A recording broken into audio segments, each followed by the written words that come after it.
welcome to another episode of We're Not Wizards. My name's Richard.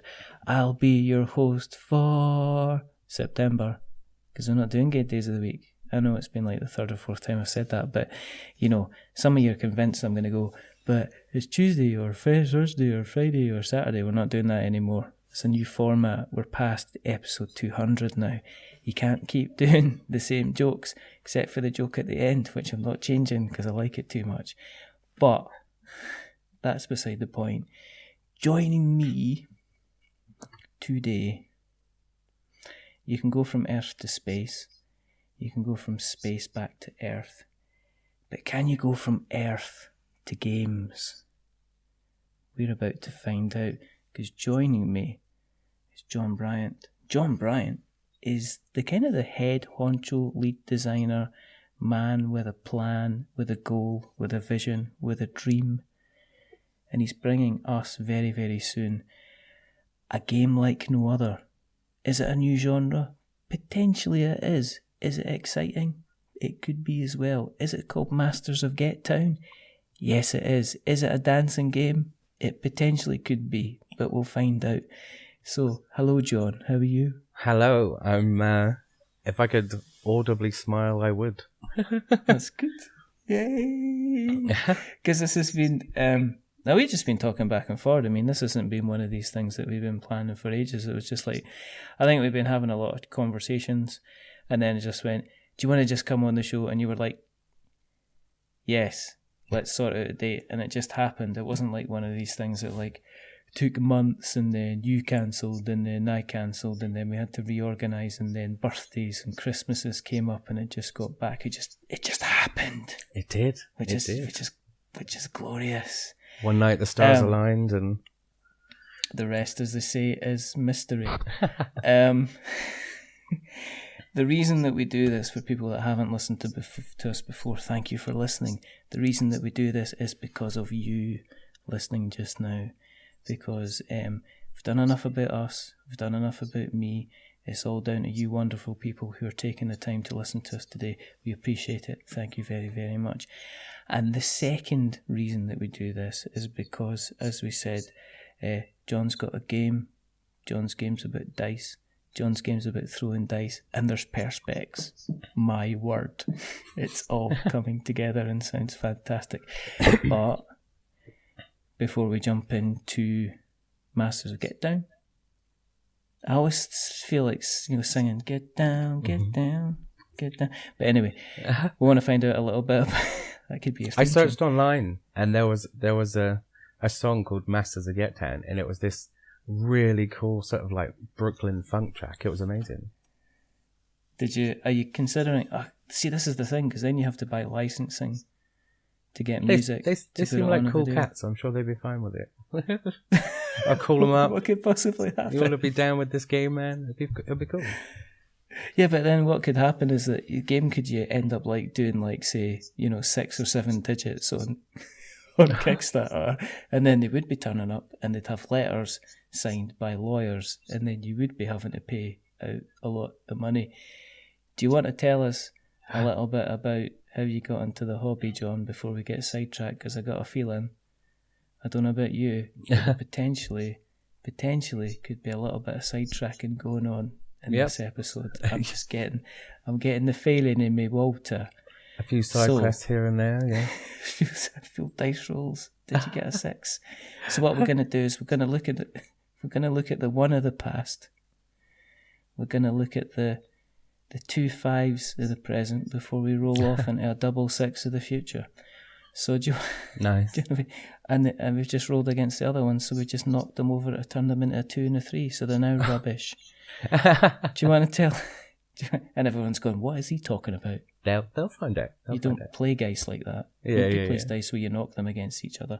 Do you want to tell us a little bit about how you got into the hobby? Yeah, sure. 4 and 7 years ago. No, I don't know. When I was a kid, started off with an Atari. Started with video games. That was the first sort of like playing games that I experienced, besides your whole like playground stuff. And I don't know. I was just hooked with the playability of things, the engagement, and then my mum, bless her, like started buying me loads of board games, and I had the original Escape from Atlantis. Have you played the remake or the original? Me too. I used to have the original with the plastic, the actual. I'm gonna say be controversial, but I'm gonna say I preferred the original over the remake. Yes, because they just weren't afraid to be like, you're making your island is sinking. Here is the island, like. Here is the actual island, and it was moulded out of plastic, and the rocks were really big rocks, and the other pieces, the sand was a lovely sand colour, and the greenery was a lovely greenery colour. And do you remember you had red boats? Yeah, with proper sails. Oh, and the people were people. Yep. They were proper people. And then you had the octopus, and it was a little octopus, and its little arms actually looked like it was sticking out the water because you didn't have whales, you had octopuses or octopi. Yeah. And the dolphins were the only things that could possibly save you from sharks, sea serpents, all of the above. Like, it was crazy. Was it shark heads, or did they have shark fins? There was a shark fin, yeah. Yeah, I'm going to try and remember, did they have shark heads as well? I'm going to look up original Escape from Atlantis. Let's just kill. But yeah, did you also have Lost Valley of the Dinosaurs, John? I'm so glad you said that. Yes. Yes. Exactly the same thing. Like, Games Without Borders, it's literally like, here's a volcano made of plastic. You're actually placing the lava tokens. It was actually, I know, and it was actually that rubbish. The kind of the scenery was that rubbish plastic that if you didn't look after it, it ended up cracking in the corners. And I don't think I've ever seen an original Lost Valley of the Dinosaurs. Oh man, that didn't have that. Sadly, that corner kind of plastic kind of cracking. Yeah. All I've got left is a sandwich bag with the dinosaurs in it, and I'm like, oh god, where's the rest? Like, just. Where's it gone? Mouldy in a cupboard somewhere, sad, and alone. Almost wished that you could actually eat the lava sometimes. I must admit, as a younger lad, I tasted it. Well, you got to think though that like having games with that much theme and that much attention to detail back then, and comparing them to the video games of the time, where like you've got like, oh, Blockman, this Blockman is jumping, this Blockman is shooting. And like, oh, everyone bought the E.T. game. And it's like, here's E.T. His moves are head up, head down. That's it. Like, whoopee. It was actually just, it was just an actual disgrace. I mean, that was the thing. I mean, that was the thing when it was the Spectrum. Yeah, and I remember somebody telling me about, have you played Jet Set Willy? I was like, oh yes. Stay away. But then they went, no, you won't believe this game. You actually need to you explore a mansion. A mansion. And I was like, what? Yeah, you explore a mansion and you collect glasses. And then what happens? And then at the end, if you die, a really big foot comes down and squishes you. And you're just like, I need to see this game. Yeah. And then I saw that game. I've never been so disappointed. Oh man! In my life, I think with what it was built up in my head, I thought it would be an awful lot more colourful. There was another game at the time. Oh, colourful! I think it was really. It was like so vivid of all the rainbow colours. It was crazy. Dynamite Dan was better. Yeah. Dynamite Dan was better. I hate to tell you. And also Jet Set Willy, it was really difficult to complete. But Jet Set Willy 2 was brilliant because then it was Jet Set Willy in space. Oh god. Do you remember how you got to the spaceship? No. Do tell. And there was the room that was called I Must Perform a Quicker Fleeg. And you had to go up the rope. And then you got into the spaceship that way. It's just amazing. Welcome to Nostalgia Hour on We're Not Wizards, where me and John take you on a journey of what we used to do when we were very, very young. Yeah. There was a turning point for me. Like, I think that a decision came in my head. Like, I'd got a Commodore 64, and I was like, oh, games on tape, this is great. But I got this book, and it was like, you can program an entire roleplay game. And I looked through the game, and I'm thinking, oh, this looks cool. These little block men touching these weapons and attacking things. But it was like, you just had to copy like 100 pages of code. And at that point, I was like, I'm more the look of it than the maths of it. And like, from that point on, it was just kind of like art all the way for me, I think. I think that, I kind of looked at that. I think I remember that my dad taking the time to like spend, I think it was like at that time it must have been about 3 or 4 days maybe, and you couldn't, this is the thing, you couldn't really save it.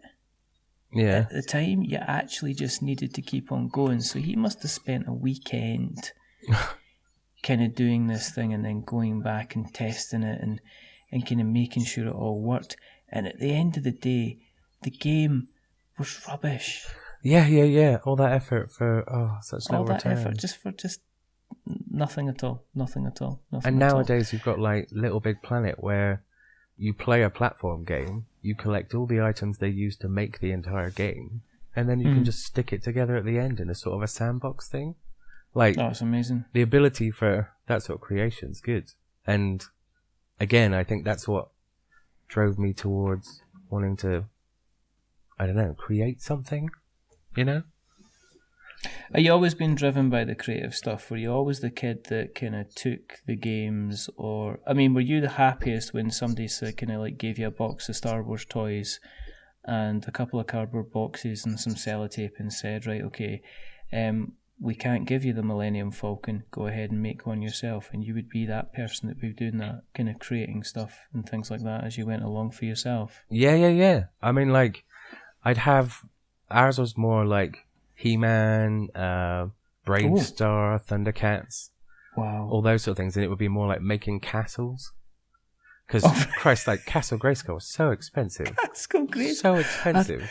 I can't remember how much it was, but I think we were banned from getting He-Man, because I think at the time, I think a Star Wars figure was about £1.87. Yeah. And that was when you could price things with a 7 on the end. Yeah, of course. People wouldn't look at you funny, because £1.87, that was a decent price to price a thing. Amazing. Let's just get in there, you know, it was just, you know, fantastic. And but He-Man, I think they were about £5 or £6 each. I remember looking at them and going, it's $4.99, and standing there with my school friends, kind of looking at it and going, that is incredible. Yeah. That is a small fortune. As a boy who was maybe getting £1 a week pocket money, or not even that was a small fortune. So I never kind of collected it. But Castle Grayskull, I think it was just phenomenally huge amounts of money, which was ridiculous. Did you stick with the board games? I mean, did you fly off going through the land of computer games, which is what a lot of people do? Because let's face it, I'm guessing, you know, that at when your time you were growing up, it wasn't the case that we had our Settlers of Catan and stuff like that. Did you kind of stick with the consoles and the computers and stick with that before discovering board games at a later date? Is that kind of where you went, or? Well, it was kind of bits and bobs, really. I mean, I was kind of a Nintendo fan, so eventually got a NES and a Super NES and played through those. But at the same time, we played the games. Hero Quest came out, so we got that and all the expansions and things. And then when I went to art college, I met my friend Vinny, and he went on to start his own like little board game selling stall.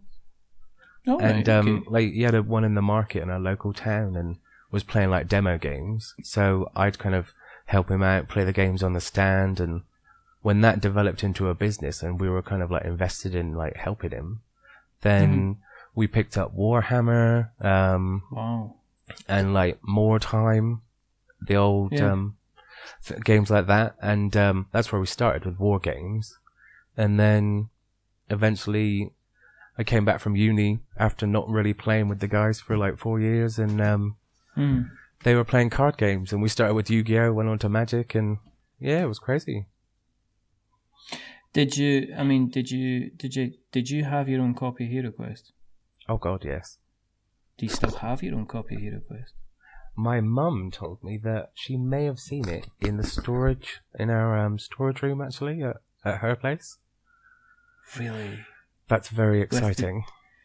Did you have the expansions as well, or were you just a kind of a vanilla type person? No, I went all the way. I had like, the worst thing that happened, like my HeroQuest tragedy was, I was using some new paints, and they were like enamel-based paints. Mm-hmm. And I was like, oh God, like I've accidentally spilt some and filled in all the details with this paint. And I was like, okay, so what do you get? How do I clean the brushes? White Spirit. So I took one of the 4 wizards from the Wizard expansion and held it in this White Spirit and sort of wiggled it around. And oh God. The Norker one. Yeah, and when it came out, like, it was like the Toxic Crusader's face had melted, all the plastic. I was like, what have I done? It was so bad. So bad. It's just, that's the kind of I mean, for some people, you'd be like, that's so what? It's a bit at the time. Yeah. And you didn't even know at the time that was going to be, because they weren't really, really well distributed. They kind of got a good run, and HeroQuest had a really, really good run. But as soon as they had finished with HeroQuest, and I think Games Workshop kind of used it as a doorway to say, right guys, you've had your HeroQuest fun.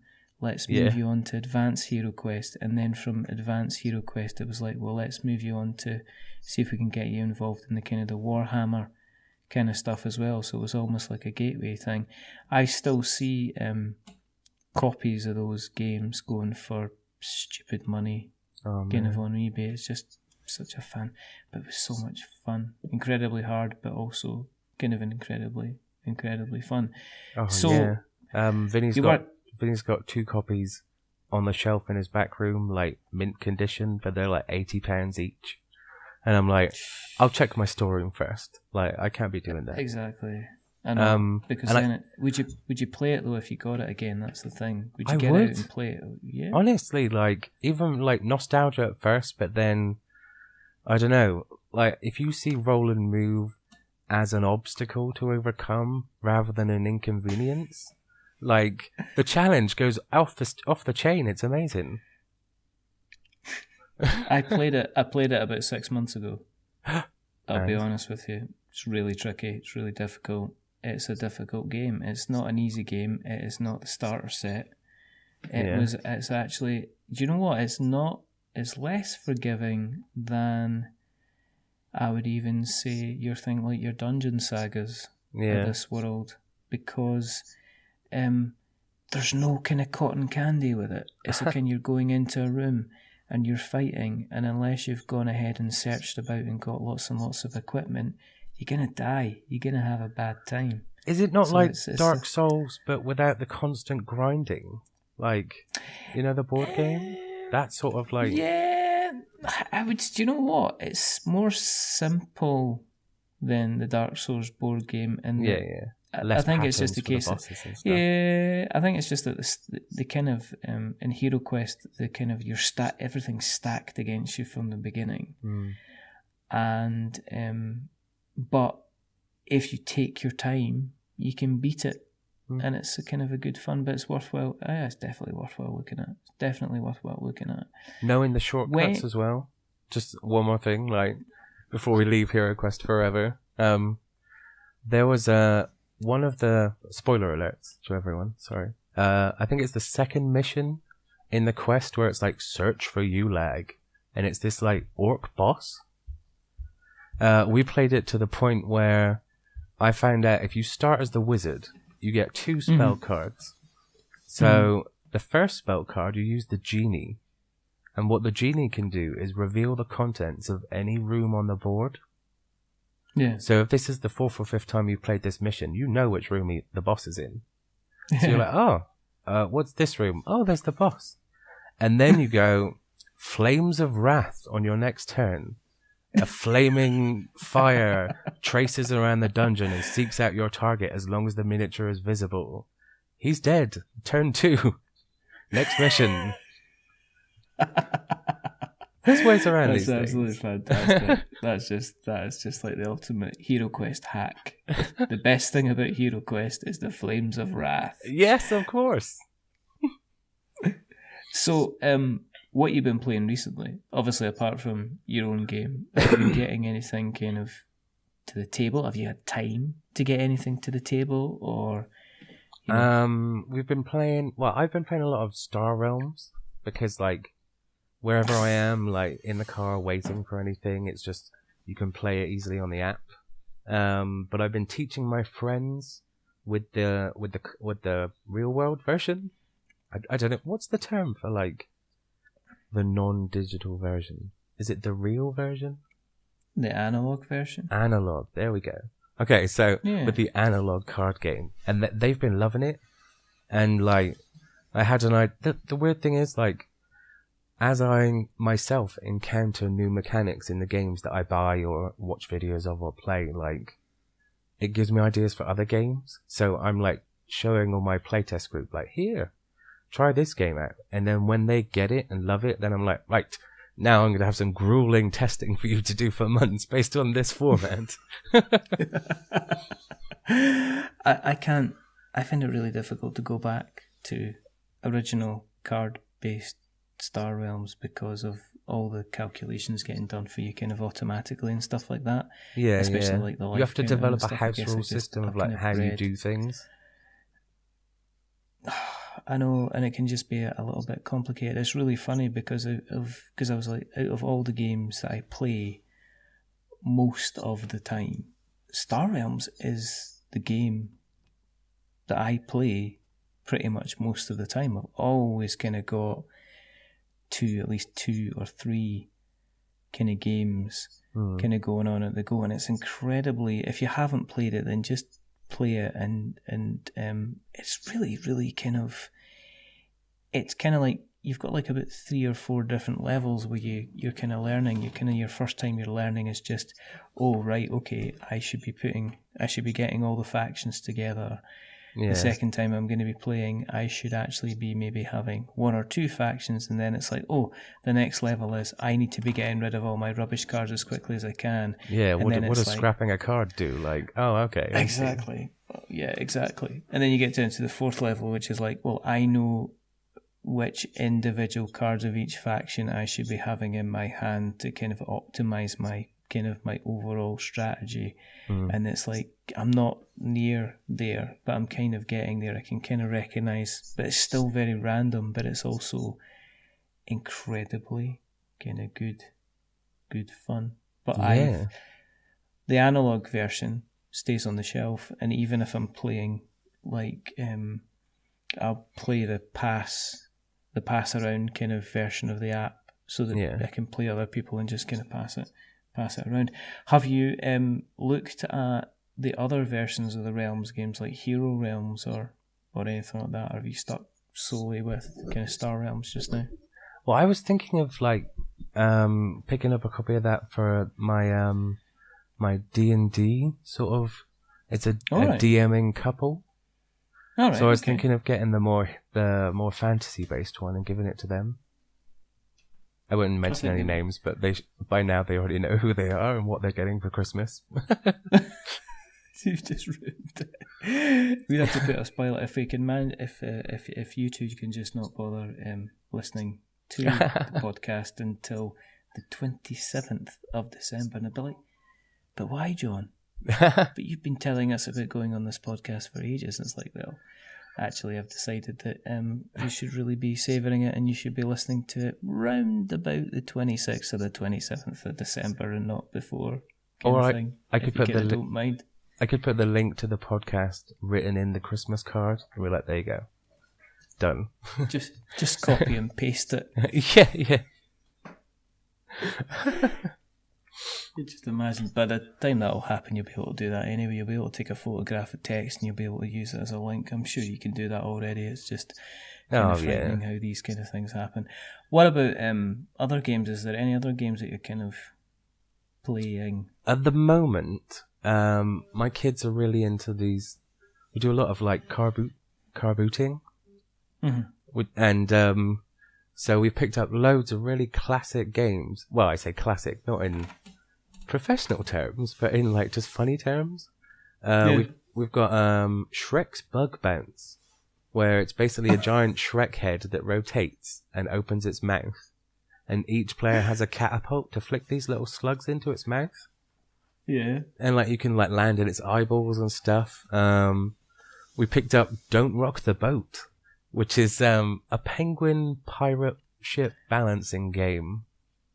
And like I'm surprised how good my kids are. Like I've got a 6-year-old and a 4-year-old, and like the first time I was like, "Oh, don't go too far because it'll fall over," and they did it. And then they was like, and then they just start like they're balancing things, hooking penguins on penguins, and I'm like, "What are you doing, kids? This is crazy." I was playing Buckaroo. Oh yes, but they don't seem to make the mule that sensitive now. You seem to be able to. I've played a couple of times, and we've just loaded the whole thing up, and then I sat on it, still didn't do anything. In fact, ended up a bit flatter. Oh man. Honest. But it didn't even kind of trigger. So it's like one of these things that's kind of like the tension kind of goes after your fourth game, and you've loaded up the mule like 3 times before, and just like I'm just throwing the dynamite on, and there's the shovel. Yeah, you've got the really bucket. Heavy bucket, and you're just like, I'm not even going to hook it. I'm just going to drop it on, and it's just not working. Like kind of dropping it from a height on top of it, and just seeing if I can get some kind of reaction from you. If you don't mind, please. We got Pop-Up Pirate from the car boot, and I was like, oh, kids, you're going to love this game. It's going to jump out of the barrel. You'll love it. Put the pirate in, and they put all the swords in, only to realise that it's broken. Like, and it was just like, it was nothing. So all they've learned is like, stabbing pirates should be fun or something. If you stabbed your pirate today. I think did we get a Darth Vader one? For Christmas. Wow, it was like a little kind of, and you're just like, it was like a black plastic barrel, so it wasn't really Star Wars Day Up, but you had Vader on the top, and you just like to take these lightsabers and just prod it into him. They should have done like a Death Star, and you poke X-Wings into it. You would have thought, but obviously they had lots of black plastic hanging about, and what they were meant to do, let's kind of like get a Darth Vader kind of realm on, which is always incredibly kind of, as it turned out, it was quite dull. The only games other games I've been playing is only lots of dexterity games, because my son is my middle son, he's at the age where he's just like thrashing me at any game possible, and then just laughing in my face, and then making me cry. I've still got time to kind of dominate the youngest one, so we're playing games like I think it's called Terror in Meeple City now, but back then it was called Rampage, and it was when you were kind of like doing the dinosaur. You're basically setting up the little cities with the meeples, and then there's like layers of cardboard, and then you're like kind of dropping the dinosaurs and knocking over the buildings and generally eating all the people, and it's incredibly good fun. Either that, we're playing Catacombs. Anything nice. Catacombs related. I so want to try that. It's such a good game. You can play Catacombs. We play either Catacombs and Castles or Catacombs Conquest, because he's got. I mean, obviously we make the rules easier, but it's all kind of good. It's all kind of good fun. But that's the thing you do, isn't it? As a parent, like you'll downgrade the rules, like, or you'll change the rules so that the kids you can see where the fun's going to be. With the pirate penguin game, for instance, like the rules are, as soon as the ship falls over, the game's over. But like it comes with like 18 penguins, so if a kid knocks it over in the first round, it's like, well, that's the game, kids. You can't do that. You got to come up with some death-defying thing where they get bonus points for crazy hookings and things, or an extra life. Or what we did in Catacombs is you've got your 4 lives, but we said, right, the bigger guys, they take 1 movement, whereas the smaller guys take 2 movements, and then we just kind of house ruled it a bit just to learn how to flick, and then the next time I introduced more rules. So I said this time, what are these? Well, I'm putting the pillars down this time. Oh, nice. And then, just to kind of encourage him to get those fingers a flicking. And then the next time after that, I might, because he's at that age where he's starting to read, and Catacombs is brilliant, it's got symbols on the cards, I'll introduce the cards instead and say, okay, now you've got these moves that you can have instead. Nice. And kind of do it that way, which is a pretty cool and pretty smart way to do stuff. How do you go from playing games to design and stuff then? I mean, what's your journey been from then? Well, I did an illustration degree and then went into the sign making industry. So that was to kind of keep my hand in. I had initially I had some traditional sign writing training with like hand printed gold leaf letters and things, and wow. Yeah, learning the basics properly was like a really good foundation. But then I went into a different company with digital design, and I was like, haha, I've got an undo button now. I don't have to like sweat it out that I'm going to paint this letter wrong by accident. You can just make as many mistakes as you want. Do you know what I mean? Yeah, exactly. Why did you write arse on that board? Because the client's an arse. You know the client's an arse. I know the client's an arse. But at least I can undo it. And turn it away from, oh, do you know man. what I mean? The kind of the arse children's nursery. Exactly. Like you tell them, to the like you tell it to their face. This is going to read very badly, and they're like, "Oh, that's what we need." Oh man. But it's just it's a choice, isn't it? To be of course, yeah. You know, it's like, I don't know about you, but the number of emails that I've written sometimes and never sent, where I'm just like, dear bastard, oh god, deleted them. Well, I do it in the design process. I'm like, I do the sign, and then I've got like a saved sort of like clip art of like a fist giving the finger, just like, right, where can I hide this? Like, and then like, no, and then just take it off. Like, but it's not the bad people. Like, honestly, like it's the 50th person that wants a rectangle with like no parking in the middle. I'm like, come on, like I could turn it into like a laser show. Come on. Just do anything for you. Yeah, exactly. People will pay attention to a laser show. you already know vehicular stoppage. I just put that in because does not say no parking. But I was just looking, it's an old pub that you're running. I just thought I wanted to put a bit of flavour in there rather than the no parking kind of thing. Can you not have an imagination for once? Do you have to fulfill every regulation that's going on? Kind of, Yeah, you got to start with a flourish and then exactly. work backwards until they accept it. Like Exactly. So, do you want me to do this for you? Yes. Have you got any other questions? Yes. Why did you send me an email saying "dear bastard"? Oh God. Oh man.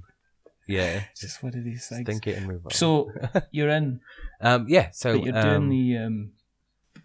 Oh yeah. So I did the signage. And that was I had this tragic story where like I'd get these dream jobs and then you could animate for us all these like crazy presentations using Flash. And I was like, I'll take that job. I did a big animation show for Christie's selling one of these cars that was like £12 million that someone had found in Russia in a barn. And but then the boss is like, I'm sorry, we're outsourcing to India. Like we're a database company and they've got the backing for that. And I was like, oh man, what a dream job gone. So in the end, I just had to start my own little sort of sign writing business. Electric Cupcake Design. Check that out. That's just... Are they electric? Do you make cupcakes? I mean, can you make cupcakes? It started off as... Can you bake? I can bake. Well, my partner can bake and I can decorate. We do a lot of cakes for people, actually. But we do. It's weird. Like I started off as cupcake design because I thought I'm just going to take any kind of name at all because I can't find any other things. And what's in at the moment? Well, cupcakes are in at the moment. Well, let's just call ourselves the Electric Cupcake Design Company. You've got it. Like that's exactly it. Make cupcakes. It was when England was transitioning from buns to cupcakes, and I was like, everyone knows that word, and it's new, it's hip. Come on! And then I started with cupcake design, and my logo was a cupcake, and I was like, people might get the wrong idea. And after the third request for baking, and I was like, okay. So I added electric and made it a light bulb with a cupcake filament, and then they were like, oh, we kind of get it now. Good. Yes. Here's just as a quick aside, I've done just because I'm reminded of this. Leave me be. Do you remember Gangnam Style? Oh yeah. My kids love dancing to that song. Like well, there was a guy at my there's a guy I know, and he was young, he was impressionable, he was a lot of fun. Yeah. However, one day he decides to go out and get a Gangnam Style tattoo done. So right. It's the actual guy from Gangnam Style. Oh, sigh. In a semi-dance, yeah. Oh, God. In a kind of a dancing pose, a cartoony type of guy. He's got that tattooed on him. Oh, now, man. Gangnam Style, I mean, if it did 6 months, you'd be lucky. Yeah. Really. You would have got more time for shoplifting, to be perfectly honest. But he's now got that kind of constant reminder on him. So, in 30 years' time, no matter what he's going to do, right, if he goes off to the beach or whatever, if he gets into a conversation and somebody says, oh, I like your tattoos, he's going to have to give an entire story, potentially showing the YouTube video, potentially going through all this explanation as to why he has a Gangnam Style tattoo on his chest. Well, kids, there was once this man that did a funny dance. And he followed it up with a rubbish song that never went anywhere. He had that difficult second album type, except it was difficult. Second album? Oh my God. Second single. Okay, that's better kind now. of thing going on, do you know? So, the Electric Cupcake Design Company. So, I was working for myself, doing signs for people and like trying to help. The funny thing was, like, I was trying to help out startup businesses as much as I could. Like, loads of friends started things, and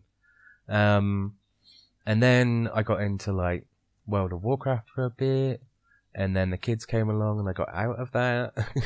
But then I kind of revisited it with there was a card game, World of Warcraft card game, with all the little scratching codes for your secret things in the game, and then that evolved into like Hearthstone. And then that was where I met my friend Dan, who's the co-developer on Masters of Gettown. We were just playing one day and had just an epic battle. And I was like, add friend. And he was like, add friend. And then we just started chatting like, whoa, good game, man. And then from there we became good friends, played a lot. Chatted about our lives. He was from Hungary and currently living in Ireland, and I was like, just enthralled by the travel and like his Hungarian accent, and like, this guy's cool. Like, and then he told me about this old roleplay game that he'd made up set in Gettown, and it was like a sci-fi shooting game. It was like D&D rules, but with like D100s for like high accuracy and loads of weapons and things. I was like, wow, that sounds cool, man. Like, I tried to play, you ever play GURPS? I think it was called. It was like a role-play system that was a sci-fi one. Tried playing that once, and I was like, the sci-fi, I don't know, you just see it in movies, but having it as a game, as a role-play thing, you have to invent so much more for yourself in your head. Because with fantasy, you've seen so many films, whereas sci-fi is very kind of location specific. You're on a desert planet, so you've got to think totally differently to if you're like in a bustling sort of Blade Runner style dark, oppressive city or Fifth Element place with flying cars. So I was enthralled, and then one day he's like, "I'm dabbling with an idea for a game in a real board game, and it was based on the Dead Man's Dice in it's based on that, but it was the sort of what would they play in Gettown." And so he sent me a link to this YouTube video, and I watched it, and it was looked like an octagon made out of a cornflake box, but these dice were going in and hitting, and it was I don't know, it seemed like some sort of street gambling game, because there was these 3 or 4 Hungarians. I didn't understand the language, and they were throwing dice, and they were hitting each other. I was like, wow, what's this? And then slowly he explains what the dice mean and what people are doing, and I'm like, oh my god, that's a real good start for something amazing, I think. Yeah. So how long was it before,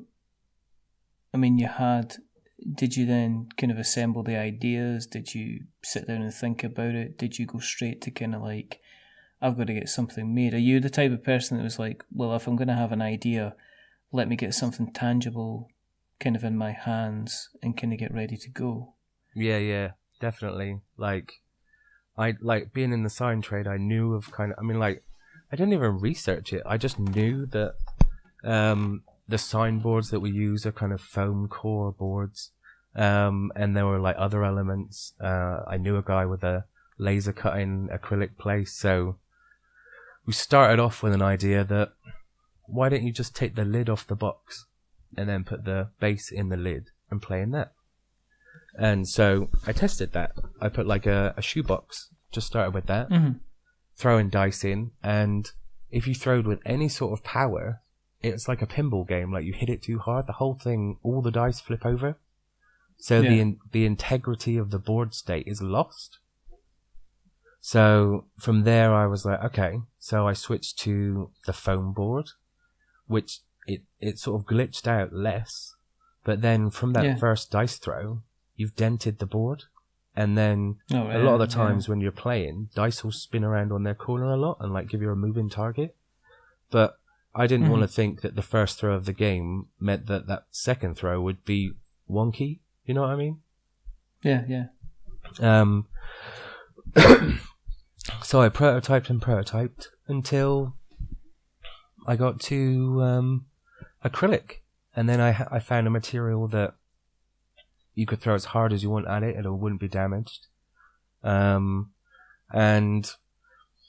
at the right thickness, with the right sort of arena setup and the weight of the walls, interlocking with it, it holds it down to the point where you can throw pretty damn hard now and nothing's going to happen to the rest of it, which is what we were hoping for. It took 2 and a bit years to perfect. And this wasn't this was do a stage, test it a lot. Do a stage, test it a lot. It wasn't upgrade every day. Did the final mechanics kind of change quite a bit? Because it sounds like you had the idea there, and you had what you were thinking about, what you were wanting to do, but it was strangely enough the execution and the materials that kind of took the time. Because normally, look at it this way, from a Kickstarter point of view, the quality of the materials used is usually a stretch goal. Yeah. So if I'm moving up from, if I'm using up to a linen finish card, that's not usually something which affects the gameplay. Effectively I could be playing the game using sheets of A4 paper. That's not actually going to have an effect on the gameplay. It's just, linen finish cards are nicer. Yeah, thicker of course. Paper is nicer. Whereas for you, the actual components are almost like they're such a key component of, a key part of how the game kind of actually plays, which is kind of an unusual way. Is there other games kind of out there? Because my issue with dice games, and especially roll and then kind of not roll and roll and kind of action, or roll dice as a resource, is the dice never do anything. Yeah, they get rolled once. No matter how many games you play, there's like Steampunk Rally, where at the beginning of a round you roll a pile of dice, and then you get the chance to spin down or spin up the dice depending on certain actions. You even get, like, say, one of my favourite games ever, Ashes: Rise of the Phoenixborn, where at the beginning of the round you roll a bunch of dice, and then you've got the ability again to maybe manipulate the sides of the dice, so you've got the faces changing, and then you can take actions from there. Okay. But your game is completely different in that the manipulation of the dice happens, or can potentially happen, constantly, and a winning game can change from player to player within a matter of a couple of throws. Exactly, yeah. As opposed to there's always a chance that the game can change. I mean, was that one of the fundamental concepts that you said, right, this has to stay, no matter what else we chuck out the game, this has to stay? Was that one of the things that you decided needed to be there from the, no matter what happened? Yeah, see, that was the thing that Dan had. Like, he showed me full contact dice. Like, he shattered the glass in my brain, and I was like, why has no one ever thought of dice hitting dice? Like, this is, especially in a combat scenario where, like, the dice are the focus. I mean, you think of it this way: if dice were sentient, then most of the dice in most of the board games would be bored out of their mind. Like, but in our game, they may suffer a few, like, bumps and bruises, but they're gonna have the most exciting life imaginable. Like, if you get the metaphor. Yeah, no, it's a very good and very strong metaphor, John. It's a definite, but I mean, yeah, you were saying. Yeah.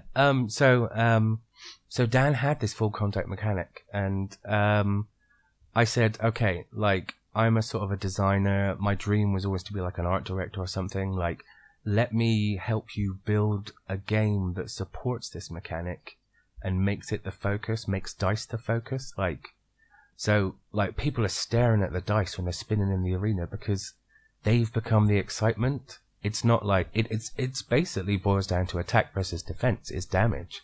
That's the universal thing. But in many other games, you roll, you do some math. Oh, that was combat.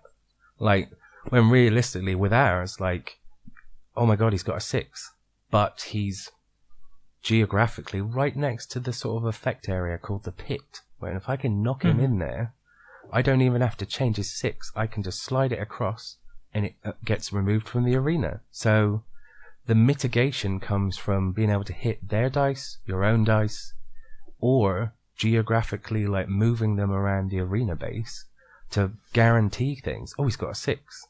If I flip it into the gravity flipper, like, slide it across, and at the end of the round, this is an area that will flip all dice to the other side, then I don't even have to just hit his 6 and hope it goes lower. I know it will flip to a 1. Was that kind of, did the mechanics then, and the interactions and the effects, did they kind of invent themselves sometimes? Dan told me about the characters that he'd populated the world with, some of the lore, and I was like, oh, really interesting. Okay, so we took the names, and I took a bit of liberty with the art and just kind of developed from that name my idea of, like, someone who'd be in this sort of tournament. But so there's crazy doctors with, like, blood-soaked things. But what I've done is I've kept the card art as just silhouettes, because like, Shigeru Miyamoto was one of my favorite art directors. Like, he did, like, Nintendo's Super Mario and Zelda's legendary. But yeah. The way that he did The Legend of Zelda by never giving Link a voice, you're the one that reads what Link says, so that, and chooses what he says, so that you are Link, you embody him. So as much as my, like, approach of card art is a silhouette of someone with some elements of their character or a weapon or something, like, it invites people to step into that role rather than showing them who they have to be. No, I mean, that makes a lot of sense. You're allowed to. Did you encourage that? Have you encouraged kind of, like, is it? You mentioned you've obviously thought about the dice themselves being characters. Is that kind of like one of the things you kind of worked on, is to kind of give characterization to the individual dice themselves through it be the kind of the lore or things like that. The way it works is like you start by you either pick a character or you get randomly chosen a character, and that is who you will be entering the arena as. So you kind of step into their shoes. You pick a colored set of dice so it's clear who's what character. And but the dice do have their own unique qualities, because we've gone for a smaller dice and 2 larger dice, so 14 and 16 millimeters. So visually, you can see which one is which. The smaller dice is the one that's got the effect symbol on it, so because it offers the most potential powerful results by changing it, it's a smaller target. And the finesse of it comes basically from like your choice of shots and your kind of like mapping out of what's going where. Like in your head, you're drawing that imaginary like line when you're playing digital pool. It's like, oh, it's going to bounce off this wall and that wall, and okay. And then you try those crazy shots, and sometimes they work. Do you end up with dice stacking on top of each other? We do. Like, I've posted that a couple of times. Like, I was gutted though when my friend Simon pulled that off, because like I'd done it twice, and I'm like, I'm the only one. I'm the master of Gettown. And then he's like, what's this? I've got 3 dice involved. Oh god. But yeah, so the way it developed from that first video was we had the full contact mechanic, we had the arena. So over time, I just prototyped it to the point where that mechanic was infallible almost. But besides that, we started off with 6 characters. We took it to my friend's Vinny's Game Shop, which had developed by now and got quite a good crowd. So we had loads of testers there, and I showed them, and it was like, you get 1 ability per game. And they were like, okay, so I've won the game, I've lost the game, I've used the ability. What do I do next? And like, I learned through their kind of reactions what to do next, because realistically, I was an outsider to the whole modern board games thing for quite a while. We weren't necessarily designing in a vacuum, because we did the research at the start for looking for full contact dice games and making sure that we weren't copying someone's idea and stepping on someone's toes. But in the absence of like constantly seeing who was doing what, I think we were able to come up with our own take on the development process. And me and Dan had long nights about like, does this seem right? But then using our gut instincts, we like really came up with, I don't know, what we feels like a really good approach to it all. When you're doing something which is unique, is it difficult to not sit there and go, is this unique because other people have tried it and it's ended up being rubbish? I mean, have you had to kind of be kind of confident in what you have been kind of producing? And I guess the most important thing is it, what's the playtest reaction been like? Because I can't imagine seeing all the games that have been out on Kickstarter, and I've seen like hundreds. This is the first time I've seen a game like yours, honestly, that's involved kind of full contact kind of dice. Yeah. So was the playtesting a bit of a kind of, it was a strange way to kind of approach things? Well, that's the thing. Like, apart from like, we didn't have a lot of board games between me and my friends' groups, so just had the old classics, but we played a lot of video games, so I knew they'd enjoy playing games and they were open to new things. So I literally just started inviting my friends around and they started off as perfect people to test as like a fresh face to board games in general. And like having played the game before and felt myself that it was something I'd enjoy playing, and like, obviously, Christ, 3 years later, like, where I'm still overjoyed at being able to keep playing it with my friends. But yeah, so these people picked it up, and they all had developed their own reasons for going for different people, and a lot of it was like political or social, like, you didn't do the dishes last night, smash. And it was good. But then the more they've kind of come on and developed, like, I've brought on more people to the group, which are still those fresh faces should I need that for something I'm testing. But these people have developed with me and the game, so now they're able to offer really good constructive suggestions for like a weapon mechanic or some sort of interaction or a way to solve something that me and Dan are puzzling over. And they've become a really good team. I mean, like, one day I might even pay them. One day. Was it, did you always have the idea to do kind of like Kickstarter? I mean, was that always going to be the end goal, or was it kind of like, well, we can put kind of stuff together and see if it's just something that we enjoy? At the beginning, I think we searched for like, we had heard of Kickstarter. I was searching for espresso makers one day, and this thing came up. It was like, here's an espresso shot device. You just put in the microwave and it'll make you a perfect shot. And I was like, I could take that on holiday. That'd be amazing. So I went to the site and I was like, Kickstarter, we're where all the new inventions come out and you can pay for them in advance. And then I realized, like, okay, so there's a place where people who have great ambition and great ideas can actually like show the world and get funding before they have to place that order that they can never afford. It was a lifeline, man. Like, that was the reason we continued, I think. I mean, it would have been nice, but I don't think I would have thrown so much money into getting all the way to an acrylic arena if there was no way to share it with loads of people at the end of the process.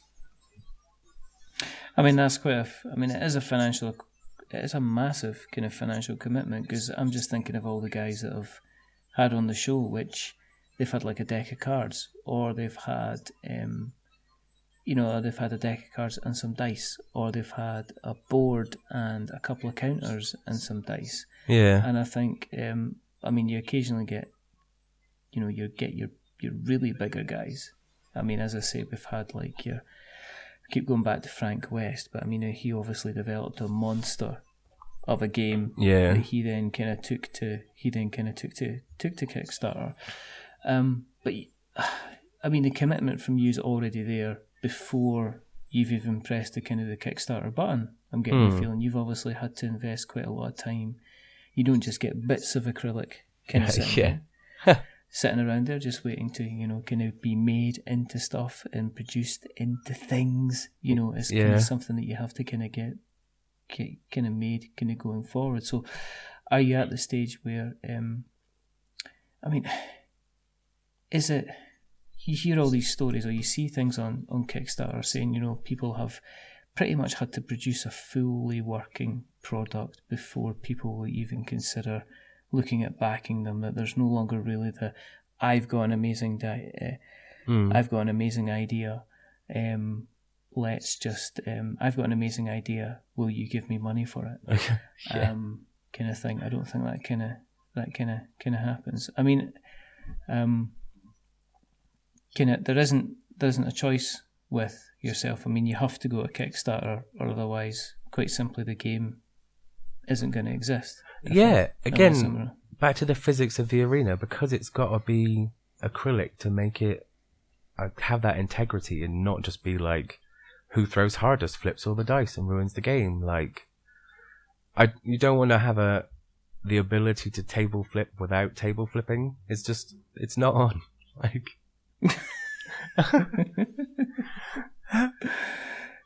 so, I mean, getting down to it, how does a round kind of take place? Well, so everyone's got a character card, and they've got dice, which will be eventually slotting into like little slots on the character card, representing their health. You all sit around the arena, and you have 3 combat dice. You have a smaller ability dice that I mentioned, which is the key to like all the different abilities, and then you have 2 larger combat dice. So that gives you a bit more power to try and go for that first dice or change other people's. And say, for instance, it's a 6-player game. So someone starts as the attacker and throws their ability dice into the arena. And then all the other now defending players throw one after another. And then looking into the arena, the attacker then gets to choose his opponent based on I've got a high number, that guy's got a 1, that guy's got a 2, but it's close to a dangerous area. So it's all visual, everything's open, you can always see what people have got and where they are. And so then you choose, okay, I'll pick Joe over there. And so everyone else takes their dice out, and then you guys kind of go heads up. And we designed it that way so that there isn't more than 6 dice in the arena at once. Just to keep it easy and to keep track, and so you're not throwing at one dice and accidentally knocking others. So you throw one of your large dice and they throw theirs, you throw yours, and they throw theirs. All the time trying to change the dice or move the dice to the most advantageous place for your scoring. And then once all the dice are thrown, you add up all the scores of your dice. There'll be areas where you've got bonuses or areas where your combat score gets reduced, so places you've got to avoid, and you calculate via that. But it's basically just addition and subtraction. So we've not done any sort of quantum equations. So you can read the rules on the board next to the area, know exactly what you're doing, and then you just do damage calculation. If the attack's higher than the defense, you deal the damage. If the defense is higher, they're safe. But the variance in the strategies and knowing what dice to go for is while you're in combat with someone, if your ability dice is a 6 and theirs is knocked to a 1, you either get to deal direct damage to them as a critical hit, or you can do a counterattack depending on if you're attacking or defending. Cool. So not only are you just trying to go for the numbers and get more than them, you have a way to significantly do damage to them throughout the turn if you get the right dice rolls and the right hits. And then that's kind of the combat. The character cards have a little charge up bar on the bottom, and they have an upgradable ability.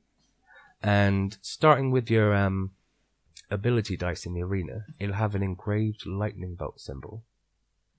So while you're playing and throwing your dice at each other's, if yours shows that symbol, you get your unique character ability. So it could be one of the assassins deals 3 damage to the player or players with the highest health. So everyone checks their life points, and it's a good way to keep tabs on who's where within the sort of the health situation in the competition. And then we've got other things which are we call them real world debuffs. So one of the characters is a witch, and if she sees her lightning bolt symbol, I mean, there's a whole guild of witches, and they're amazing. But they concentrate around blinding people. So when she sees a symbol, all the other players now have to throw with their hands over their eyes. It's not spin around twice at a party sort of inaccurate. So you can still aim and then cover your eyes. But that became a really popular mechanic when we started. And then it goes all the way up to there's a bouncer character that makes people throw wrist locked, where he locks your wrist to the table. So you got to think the walls are 100 millimeters high.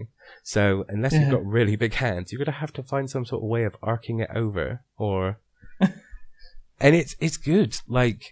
It literally, the difficulty comes from the making it harder to do those crazy shots. And we've got the playtest favorite at the moment is the sniper.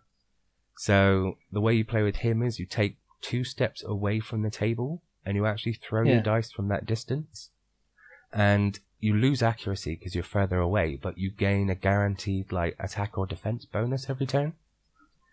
So you got people doing all sorts of things, and then I'll play the bouncer. So, oh, you're sniping, are you? Well, you're wrist locked, so you can't take a step away from the table. Oh god, they hate that.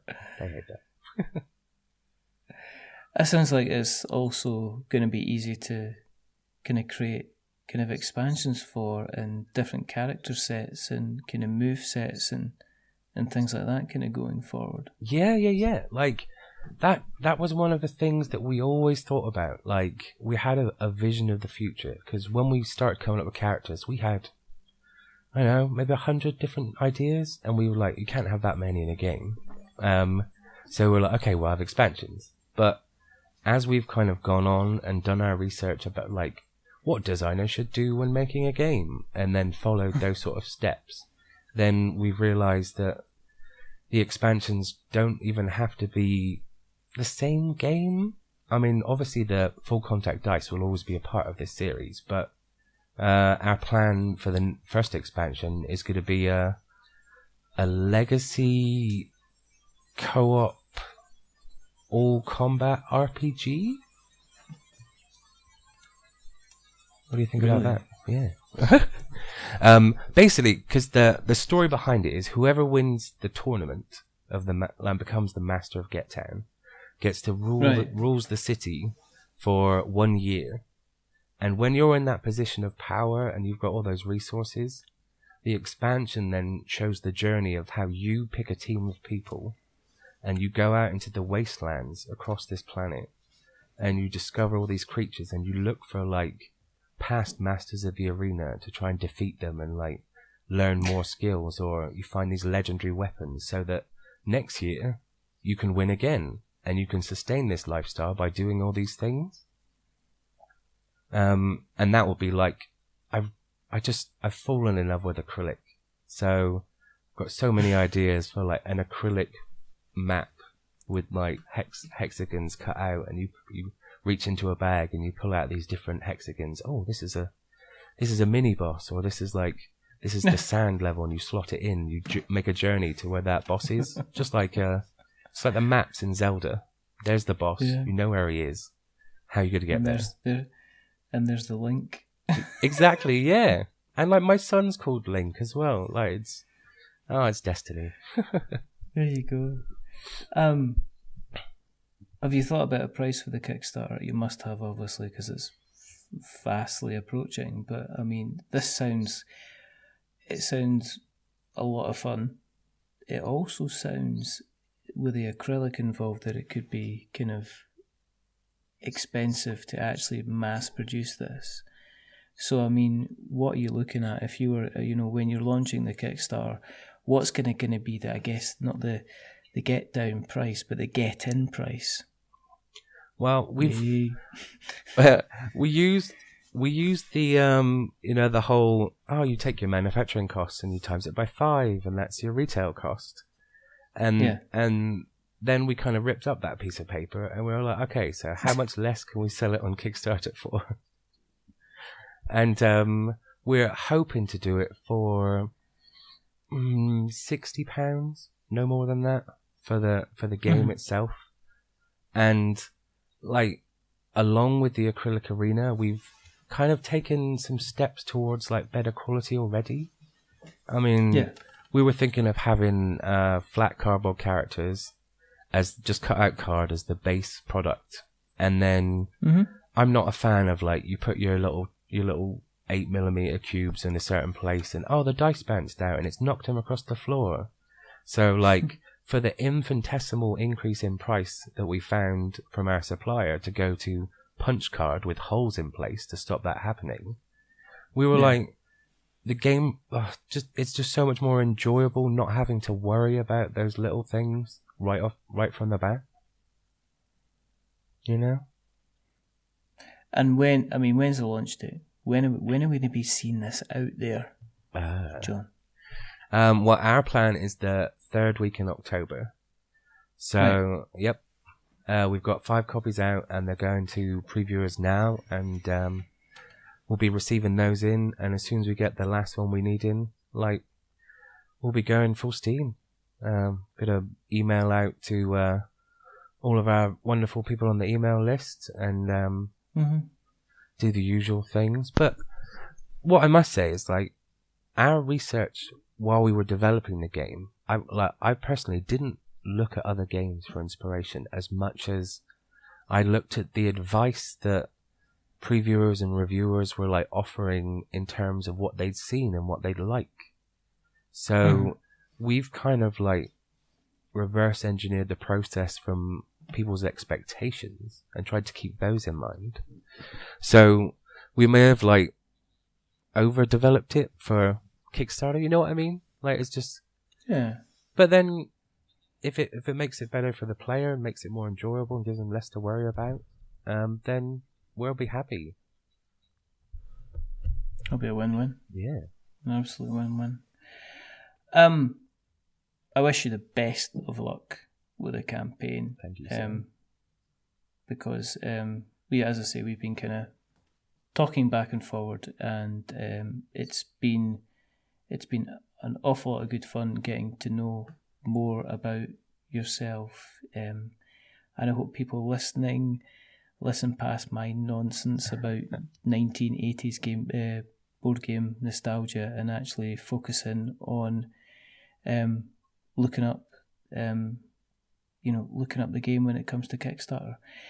If people have listened along tonight and they want to find you on the interweb nets, where can we find you on the interweb nets? Well, we've got the website, which is earthtogames.co.uk. We've got a Facebook page with a little community that Dan runs. Because when we hit social media, it was like, we need to be in a million places at once. So I was like, you do Facebook, I'll do Twitter. I'm sure they'll be nice. And at Twitter, we've got at Earth2Games, so Earth_2TO_games. And that's where I'll be posting all the pictures and things, and I'll be getting back on Instagram before the launch. Yeah, and that's it. Like, Google us, look for pictures. We've got a hashtag of Full Contact Dice on Twitter to check out. That's pretty cool. Of course, we will make sure that we put all the links in the show notes so that we have notes to show. If you want to keep an eye on what we're up to, go to... Well, just search We're Not Wizards and you'll find us. You'll find us on Twitter. You'll find us on Facebook. You'll find us on Instagram. You'll find us on Tumblr. You'll find us on YouTube. You'll find us on all the various podcast catchers like Stitcher and Spreaker and Acast and Player FM. And you'll also find us on Apple Podcasts as well. And as we say, if you like what you've listened to tonight, well, don't like me, but like John, because he's a really nice guy. Go into Apple Podcasts and consider giving us a subscription. If you like us even more than that, then give us a rating or a review. If you are going to give us a rating or a review, don't give us 10 stars, because it makes us big-headed, and, I'm already pretty big-headed. But don't give us 1, because it makes us cry. And I cry like Dawson in Dawson's Creek, when Dawson cried in Dawson's Creek. Give us something in the middle, like a 5, because it's average, and we are decidedly average. I gave him a 5. You did. He was worth a 5, I suppose. But the person who's not been average tonight is the rather wonderful, the rather magnificent, the rather fantastic Mr. Jon Bryant from Earth2Games. Thank you again, sir, for coming on. Thank you very much. Best of luck with the game when it goes to Kickstarter. And there's only 2 more things to do. The first thing is to remember that we are many things, but we're not wizards. Are we wizards, John? Not particularly, no. Not particularly will do. And the second thing is to say goodbye. So it's a goodbye from John. Say goodbye, John. Goodbye, John. Jeez. And the second thing is it's a goodbye from me. Remember, stay safe. Roll6s.com. And don't just get down. Get down to get down, so you can get down. When you get down, you get some dice down, so you don't get down, but you get up when you get down. And anyway, get up. You'll get your town, and then you'll be the crown of Get Town. But until the next time, goodbye. Goodbye.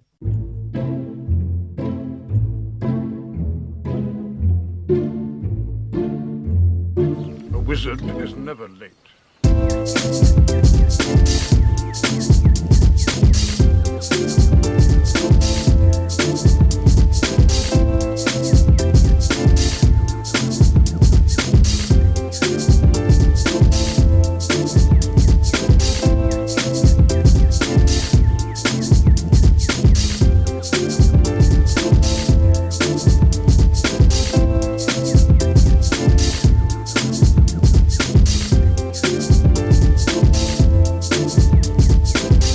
Nor is he early. He arrives precisely when he means to.